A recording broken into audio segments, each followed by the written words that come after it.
มาแล้วมาพอกันยามดึกๆมื้อนี้มาเบิ่งหอยเชอรี่เพิ่นกำลังวางไข่อยู่อ่างแม่สิขึ้นไปใส่เนาะสิขึ้นไปใส่วางวางไข่อยู่ใส่แล้วบัดนี้นี่ไข่เพิ่นที่เพิ่นวางแล้ว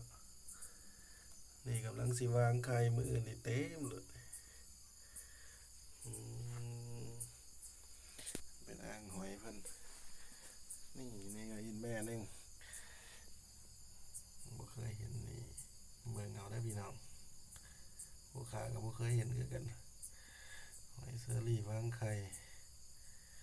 อืมเป็นอันนี้เพิ่นกำลังไข่อยู่ตอนนี้เลี้ยนกันออกมาเลี้ยนกันออกมาเลยอืมอืม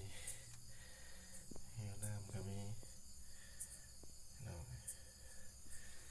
อยู่ใส่ยินเนาะไปทางไหนบัดตรงนั้น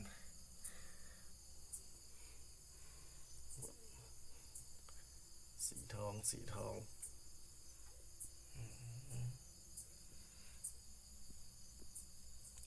บัวทองก็มีสีทองก็มีเอาหาสิเห็นเบิ่งมาอีกมา